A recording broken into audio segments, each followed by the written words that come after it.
I think that the internet is going to be one of the major forces for reducing the role of government. The one thing that's missing, but that will soon be developed, is a reliable e-cash, a method whereby on the internet you can transfer funds from A to B without A knowing B or B knowing A.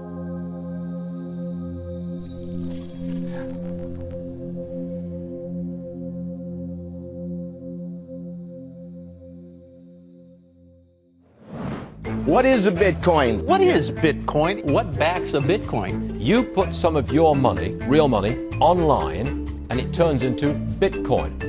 I don't even know why we call them coins, except that they call it coins in the name. I think Bitcoin has turned into a massive multiplayer online game where speculators are trying to out-speculate each other. Is it a means of exchange or an asset class? I see you taking my real dollars, and then you give me virtual money in return.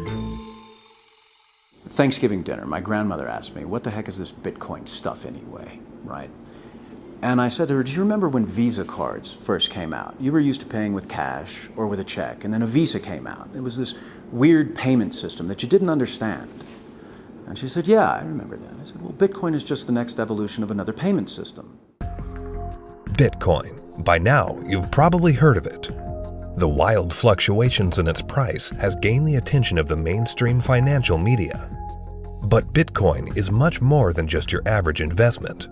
Beneath all the hype and hysteria lies what could be the most important technology of our lifetimes. So what exactly is it? To fully appreciate the characteristics that make Bitcoin a potentially world-changing technology, we first need to understand what money is.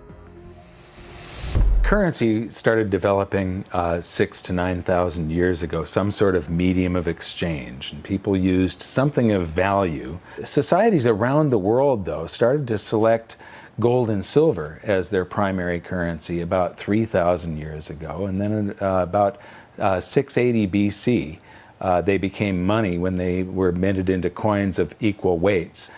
Governments started creating representative currencies where you deposit your gold and silver, or they have gold and silver in the treasury and they come out with notes that are basically a claim check on the gold. So they're supposed to be as good as gold because you can always convert them into gold.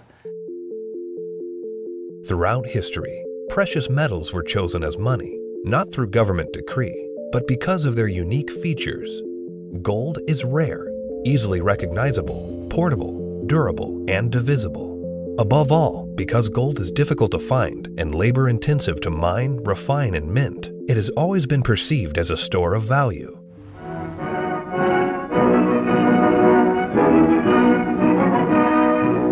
At Bretton Woods, New Hampshire, delegates from 44 allied and associate countries arrived for the opening of the United Nations Monetary and Financial Conference. In modern history, as World War II was coming to an end, in 1944, the Allied nations met at the small town of Bretton Woods, New Hampshire. Here, they drafted a new financial system, which would stabilize the world's financial system once the war ended. With the United States poised to enter a golden age of prosperity, the U.S. dollar was chosen to be the world's reserve currency. The Bretton Woods system was created after the Second World War at the Bretton Woods Conference in New Hampshire. And rather than using gold as the means of exchange between countries, as was the case under the old gold standard, the dollar was going to be used. The dollar was chosen because back then it was as good as gold. Under this new system, the countries of the world would tie their currencies at a fixed rate to the U.S. dollar. And because most of the world's gold was held in U.S. vaults, the U.S. dollar would be backed by gold at a fixed price of $35 per ounce. This created a system where the currencies of the world were effectively backed by gold through the U.S. dollar. I have directed Secretary Connally to suspend temporarily the convertibility of the dollar into gold or other reserve assets. The Bretton Woods system lasted for about 25 years, but in August of 1971, President Richard Nixon called for an emergency press conference where he announced foreign countries would no longer be able to convert their U.S. dollar holdings into gold. This surprise move would come to be known as the Nixon shock. With this one announcement, President Nixon effectively created our current monetary system, a system where no currency is backed by gold or anything of value. This is what is known as a fiat currency. Fiat currency is currency that's backed by nothing except government promises. The word fiat is a Latin word, and it basically means currency that's circulating by force. If people have confidence in that currency, and if there's enough government force, that will enable the currency to circulate for a period of time until people lose confidence in the currency. Money is a medium of exchange, and the way it has evolved is that it's always something of intrinsic value until the modern age, when the politicians say, well, we don't need anything of intrinsic value anymore. All we need is political decree. We can say this is money, this piece of paper is money. Now money has a new characteristic. But underneath it all, there's this same concept in place that nobody ever seems to challenge, and that is that governments have a right to declare something of no value to be money, and you must accept it. That's really the problem, and it's still the problem today. Without anything tangible backing the currencies we use today, governments around the world have been able to issue unlimited amounts of new currency without restraint. And with the advent of the digital age, currencies around the world are now digits in a global banking database. So what is Bitcoin? Well, simply put, it's a digital currency, much like the electronic currency we use today. But it's also the payment network which facilitates the transfer of this new digital currency from one person to another. Bitcoin's a new internet protocol that enables the transmission of value over a communications channel. You can think of it like being able to send a gold coin as easily as you send an email. You can send any amount of money to anyone in the world, anytime, can't be seized, can't be confiscated, can't be frozen. Very useful technology. So Bitcoin is a digital currency and it is a payment system. So it's a payment system in the same way that bank networks are, or PayPal. Those are all payment systems. But it's also a currency. So PayPal and banks use the dollar as their currency. The Bitcoin payment system uses Bitcoins as its currency. So they both have the same name. What is your opinion of disruptive digital currencies such as Bitcoin? If you're looking for the idea that a currency doesn't really have to be something physical, it can be something that's virtual, that's the system we already have. You know, and if you want it to be, I want a way to make payments electronically, that's, credit cards. I mean, so exactly what it is that this thing is supposed to be doing that we don't already mostly do. Bitcoin is different from other fiat currencies in a couple ways, but not the way people think. So most people think it's different because it is a digital currency, but fiat currencies are also digital, right? So the dollar is a digital currency, the euro is a digital currency. They're all just ones and zeros in the banks of the world. So it's not that Bitcoin is digital that makes it unique. It's unique in that it cannot be created out of thin air. So dollars, euros, yen, these can all be created out of thin air by people who have permission to do so, which is generally a central bank. Bitcoin has no ability to create it out of thin air. So it is a scarce digital asset. Unlike the banking system we currently use, where bureaucrats meet behind closed doors and determine and regulate the supply of new currency, mathematics and cryptography are used to regulate the creation of new bitcoins. The Bitcoin network is decentralized, meaning that instead of transactions and account balances being stored on a central computer or database, Bitcoin's ledger of accounts, more commonly known as the blockchain, is distributed across tens of thousands of computers around the world. There's something called Napster. We all remember Napster. We could download music and movies from Napster, but after a while it got so big and popular, the government came in, shut it down because of copyright infringements. No more Napster, right? So then somebody created something called the BitTorrent network. What's this? This is a software people run on their computers that allows people to file share. So if you run the software, you can go to things like Pirate Bay or Views or BT Junkie, and you can download any music or any movies you want, and they can't stop it because it's not a centralized location. Well, Bitcoin is the currency that runs on the BitTorrent network. Why was gold and silver considered money for the last 4,000 years is because it took work and effort to make that nice, beautiful coin. They had to dig it out of the ground and refine it, and the crucibles and the furnaces, and stamp it into a nice, beautiful coin. And that took work. So you didn't have to trust anybody that they were going to work for you. The work was already done. Well, Bitcoin, proof of work, is the same thing, right? You have to hash away and solve all these math problems. You have to have the chips and the electricity and yada, yada, yada to create a Bitcoin. It would cost today about $800 to make a Bitcoin. I believe that Bitcoin has multiple levels of intrinsic value. The properties like being unconfiscatable, properties like this censorship-resistant value transfer that no one can stop you from sending. More importantly, what gives it intrinsic value is the productive capacity and the brain power of some of the brightest developers in the world that have chosen to work on this open source protocol. And this productive capacity of some of the brightest minds that are building it is what truly gives it value. All Bitcoin transactions are cryptographically verified by thousands of computers on the Bitcoin network. These very powerful computers, known as miners, expend a massive amount of energy and processing power to verify the integrity of each and every transaction. So the miners basically validate transactions. All these transactions are flying around, and they have not yet been formally vetted by the network. If the miner believes the transactions are valid, it will put them in the block, and the block then becomes part of the blockchain. And over time, that becomes the record of truth. And so what that means is that if you receive Bitcoin and a few blocks happen after you receive it, no one can ever take that money away from you because the blocks have been stuck into the blockchain, they can't be reversed, and you know that the money is truly yours. The decentralized nature of the Bitcoin network eliminates a single point of failure and makes it impossible to be hacked or to be shut down. Bitcoin transactions are transmitted peer-to-peer without the need for a third party, meaning that the user is in complete control of their money. It's impossible to be shut down. That's the beautiful thing about it. There is no Bitcoin place. You can't shoot Bitcoins. It has no center of gravity, it has no headquarters, you can't shut it down. The only way you could is to shut off the internet. Your average person has absolutely no idea how their email works, but it works, and that's all that really matters. And Bitcoin's very similar to that. But as far as what I would do to tell people or describe to people who don't know about Bitcoin what it is, I would say it's a form of money that you can just use on your phone or your computer in today's digital age where everyone's on the internet that is much faster to send than most of the banks. And it has, for at least since its inception in 2009, risen in value.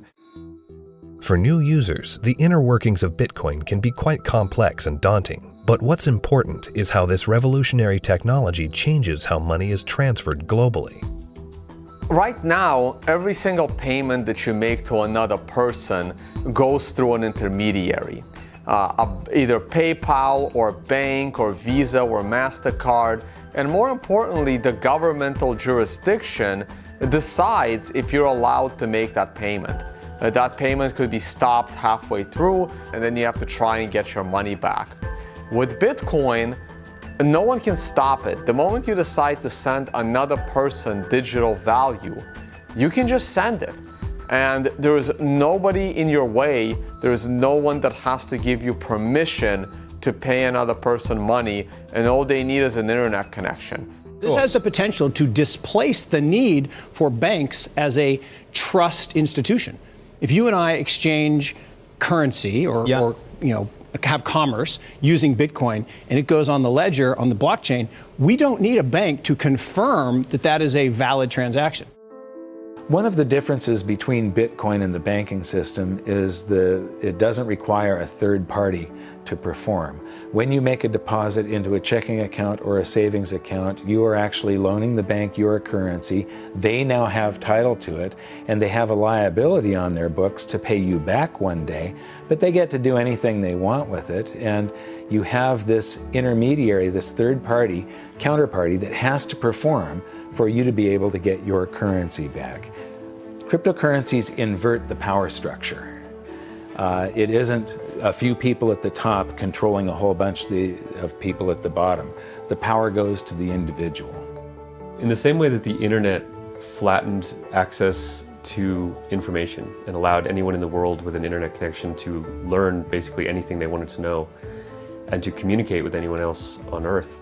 Bitcoin does that with money. So now anyone on the planet, no matter their age or the arbitrary geographic location in which they were born or the arbitrary rules of the people that govern over them, that person can now engage economically with anyone else in the world directly. And that's profoundly powerful. You do not need a bank account to interact with Bitcoin. You do not need a bank account now to receive an honest payment from someone else in the world and know that the money is legitimate and good and can't be rescinded. So money now can't be censored. Any two people can send it between each other through Bitcoin. Cryptocurrency Bitcoin has once again defied naysayers by spiking above $18,000 at one point today. Bitcoin hits a new high. We had this incredible run up in the fall going into the holidays, and then we've seen a pretty big pullback. This is a 30% loss in the week and a 50% loss in the year. The past year has seen the price of Bitcoin rise and fall in dramatic fashion, getting the attention of Wall Street and the investment community. Bitcoin is now seen by the public as a speculative asset class that can be traded, but the core fundamentals of this important technology cannot be overlooked. The use of Bitcoin is particularly vital in the developing world, where billions of people are without basic banking services. People who see the price all the time, especially in advanced societies, they focus more on the price and they think that Bitcoin is an investment solely and that it goes up and down like a stock based on news and expectations. But the fact is, probably there's more people in these kind of third economies. They don't own a lot, but they own it, and they own it because they need it. Not because they expect to get rich or hope to get rich, because they need to protect themselves against both destroyed fiat currencies and against capital controls. So when people think of it as an investment, they have to realize that the reason that Bitcoin's so exciting is because it's a future money for the world, not because it's something that could become a great investment. It just so happens to be that both can be accomplished at the same time. One of the great powers of whether it's Bitcoin or any other cryptocurrencies, if we can figure out how to scale the technology, we can solve a lot of problems in the financial system. We can transact with each other globally at very low cost and very efficiently. And there's tremendous market power in that. Has nothing to do with anyone in the financial system. People want to be able to communicate and transact with each other simply and quickly, and the hunger to do that is enormous.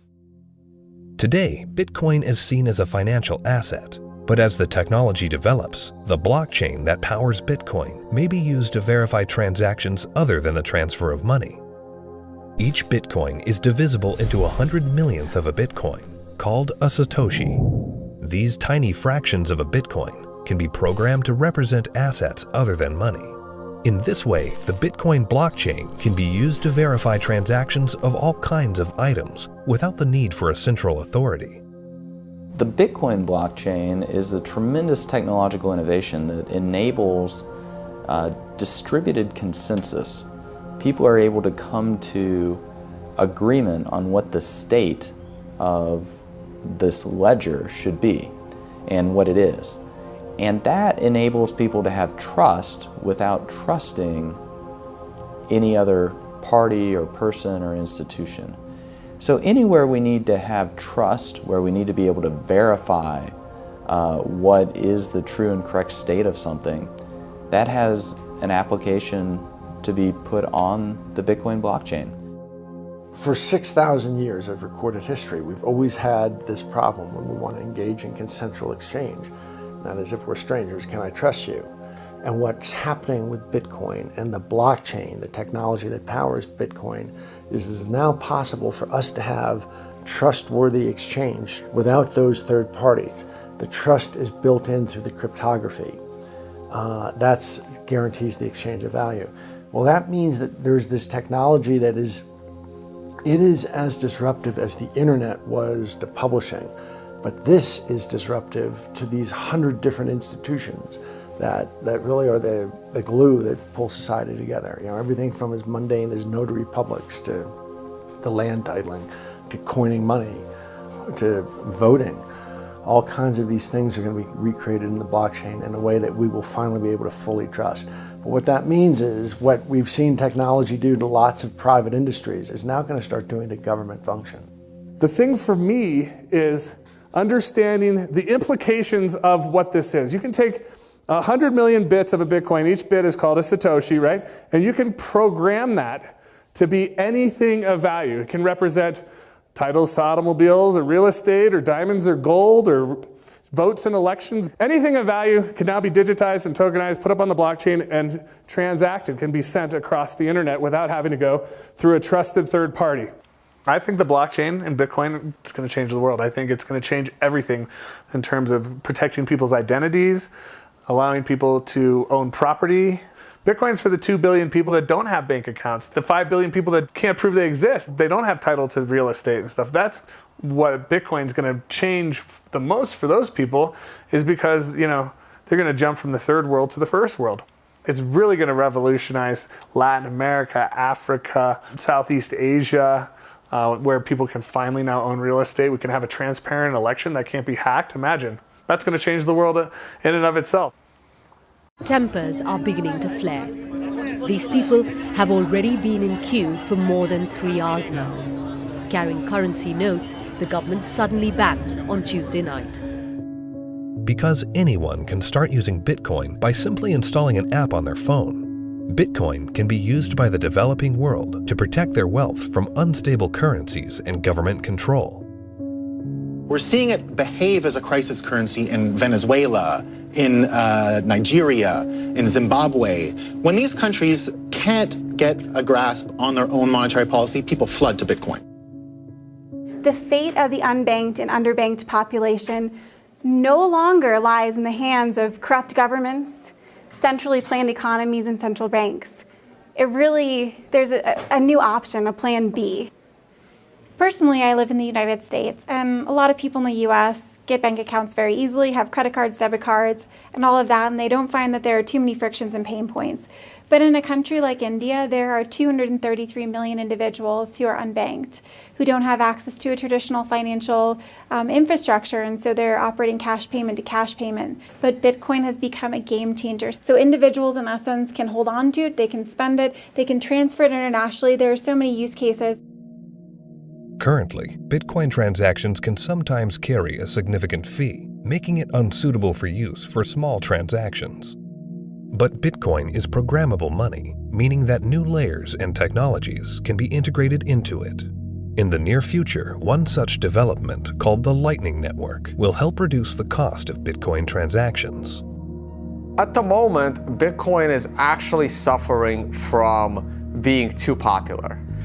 One of the challenges that Bitcoin has is every transaction needs computational power to process. So at the moment, Bitcoin can settle about 4 to 7 transactions a second. And in the future, each of those 4 to 7 transactions a second can contain 1 million transactions within it. And that's what the second layer and Lightning is trying to do. It will just make it so much more efficient and so much cheaper for the average person. The integration of the Lightning Network into the Bitcoin protocol will scale Bitcoin into a fast, cheap, and efficient payment system. Once implemented, this will have enormous implications for the developing world. One of the stumbling blocks to doing international business is the payment system. And to be honest, if you're taking credit cards from some countries, those countries are so associated with fraud that your rates on all credit cards you take just become astronomical, and it becomes prohibitive. Something like 33% of the credit card transactions coming out of Africa are fraudulent. So nobody wants to take business from Africa. It's just too risky. With Bitcoin, you know the funds are good. So as a merchant, yeah, pay with Bitcoin. I'll sell anything you want, that's legal to Africa. That has tremendous implications, to be able to get access to these types of products and services so seamlessly. And then they're able to start having property rights. And property rights is really what's going to help lift them up out of poverty.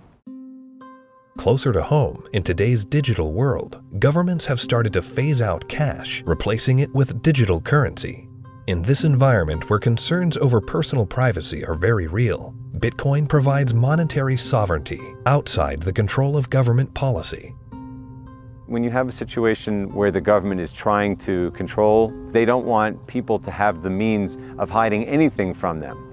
Not just from a tax standpoint, they want to know what everyone's doing in Big Brother fashion. So, the way that I look at Bitcoin is it's the ultimate monetary weapon that the people have never had in history. Every government in the world wants to go cashless. One of the reasons is that in a cashless society, you are not able to exit the banking system. When people panic, they run to the ATM machines, they run to the bank and they withdraw money. The other thing is the governments are starting to run out of money, and governments don't build anything. They just use other people's money. So they are treating everyone as a tax evader. I believe the main reason why Bitcoin is so popular and important is not because of its finite supply and being gold. It's because of anti-money laundering laws preventing people from doing what they want with their money. One of the main functions of government is to create currency. And Bitcoin is successful only because of its potential for circumvention, lack of oversight. So it seems to me it ought to be outlawed. It doesn't serve any socially useful function. As to whether or not Bitcoin is illegal or should be seen to be illegal, cash has been used for a whole heck of a lot more illegal things than Bitcoin has through the years, and still is today. Cash is untraceable. It's easily transportable. Nobody knows where that dollar has been and how it's been moved from hand to hand to hand. So it's just a matter of making that connection that a cryptocurrency is really not a new thing. It's just a different version in a digital form of something that's existed in our society and legal structures for millennia. Bitcoin is shifting the paradigm and challenging the legacy financial system. Recently, Jamie Dimon, chairman and CEO of JP Morgan Chase, America's largest bank, was quoted calling Bitcoin a fraud. Why is Bitcoin a fraud? Here's the reason. Governments, the first thing they do is form a currency. They like to control the currency. They control it through a central bank. They also like to know who has it, where it is, where it's going. Wait until someone gets hurt. Wait until it's used for illicit purposes, which it is somewhat used for illicit purposes. They close it down. You got people like Jamie Dimon, a serious guy, calling it a fraud. Calling a fraud? You mean like those hundreds of billions of dollars of securities that Jamie Dimon sold the public a decade ago called mortgage-backed securities? He's calling Bitcoin a fraud? Is that going to go to zero like his securities that he sold the public? First with respect to asking a banker about whether they like Bitcoin or not, that's kind of like asking a king, do you like democracy? It's just so thoroughly frustrating and insulting when people who know very little about what we do watch an up-and-coming technology and have the audacity to call us all criminals. We're not the criminals here. The whole damn reason this ecosystem exists is because they're the criminals.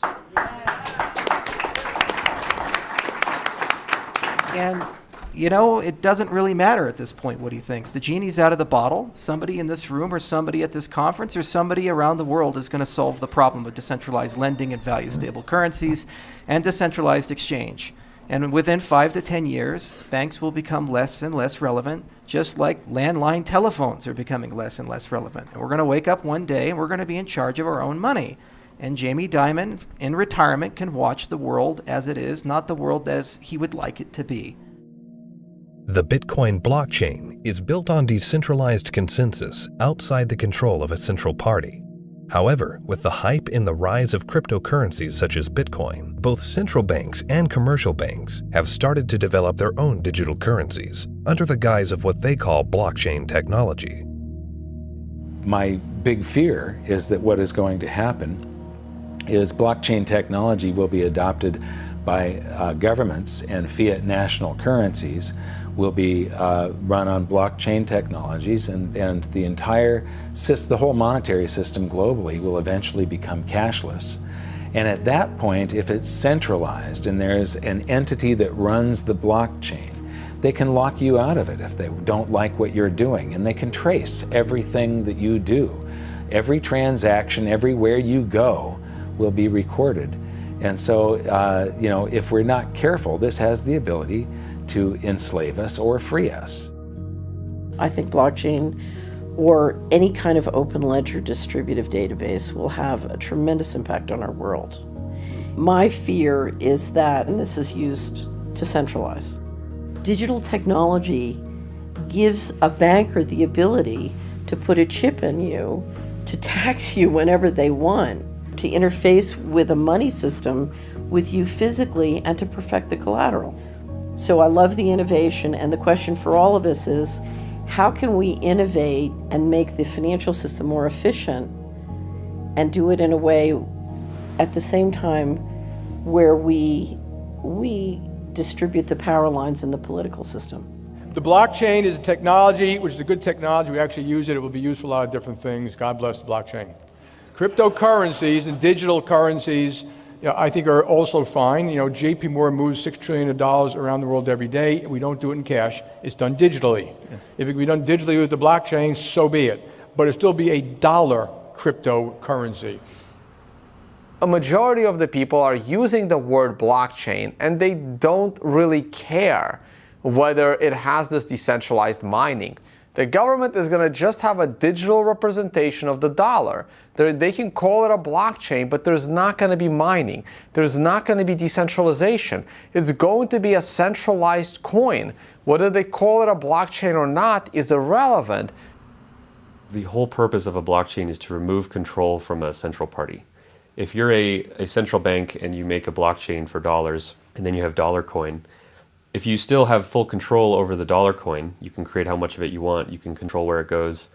There was no point in having a blockchain at all. You might as well just have a centralized database like a banking system. To really use blockchains in any meaningful way, it means that there is no person in charge. And so a central bank, by definition, is the one who is supposed to be in charge of money. And thus they would never create a blockchain or a cryptocurrency that they couldn't control. So that's why they will likely be made redundant, because the market can choose what kind of money it uses.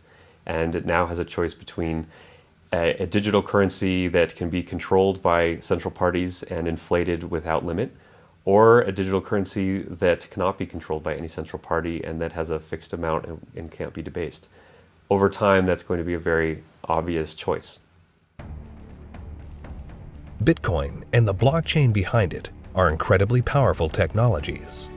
As the future unfolds, these technologies could be used to restructure the financial system into one of fairness and equality for all, a system outside the control of the banking elite. We have millions of people now taking an interest in what is money, the question of what is money, what should it be? And they're learning, especially a lot of young people.